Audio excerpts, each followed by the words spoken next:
Next we will be learning about the criteria for the congruency. Before learning that, first let us understand the difference between the terms axiom and theorem. What does axiom mean? Axiom is a statement.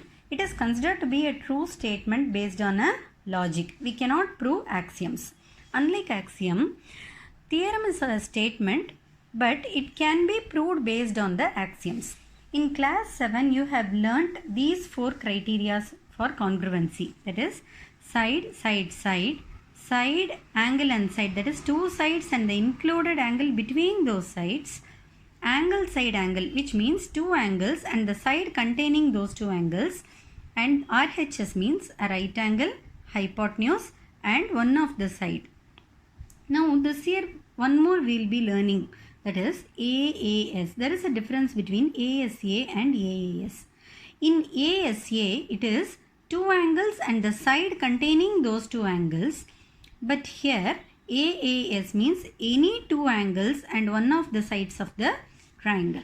The first axiom is SAS. So what does it mean? There is no proof for this SAS. It is only a rule. And what does this axiom tells? When two triangles are congruent if two sides and included angle of one of the triangle are equal to the two sides and included angle of another triangle. So if two sides and the included angle of one triangle is equal to two sides and included angle of another triangle, then those two triangles are congruent. Now we'll see the examples based on this. Now coming to the first example. In the first example actually the figure is given. In that figure OA equals OB, OC equals OD is given. We need to prove two things, that is triangle AOD is congruent to triangle BOC and the line AD and BC are parallel to each other. So this is the figure given. So I have marked, since OA is equal to OB, I have marked with the same symbol. Similarly it is given OC equals OD. Now before looking at the proof, let us understand from the picture. So there are two triangles. In these two triangles, two corresponding sides are equal. And when two lines intersect, what angle is formed? Vertically opposite angle is formed, which means that angle AOD and angle BOC are equal. Now you see these two sides are equal and the included angle between them. So side, angle, sides. Using the axiom SAS, we can prove that triangle AOD is congruent to triangle BOC. Now once we have proved congruent, then what is the learning?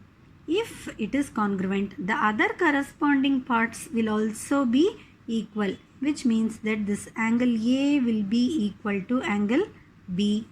Angle D will be equal to angle C. Now you see, what is this angle A and angle B? They are alternate angle. Since the alternate angles are equal, obviously this line BC and AD must be parallel to each other. See, that is the proof. Whenever sums are given like this, first write what is given. OA equals OB, OC equals OD is given. So vertically opposite angles I have given, see, BOC equals AOD. By SAS axiom they are equal, which implies that the corresponding parts are equal. So corresponding vertices, the angle made at the corresponding vertices only will be equal. So angle A will be equal to angle B, angle D will be equal to angle C, which means that the alternate angles are equal, which shows that the line AD and BC are parallel to each other. Hence it is proved. In example 2, the figure is actually not given. It is given AB is a line segment and the line L is perpendicular bisector.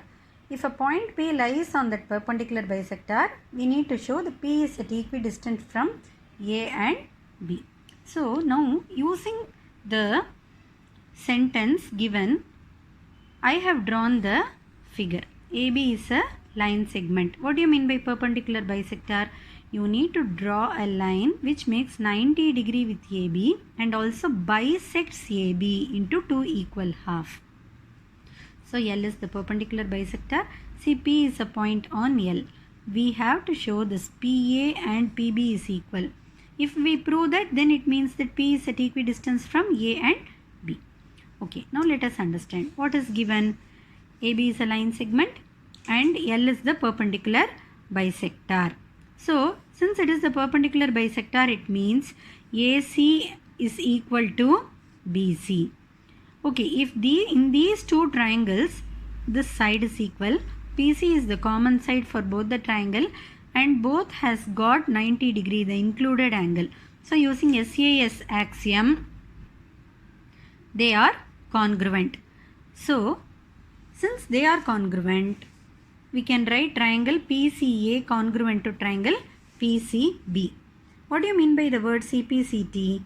Corresponding parts of congruent triangles are equal. So, the other parts will also be equal, which means PA will be equal to PB. So, if PA is equal to PB, then P is at an equidistant from A and B.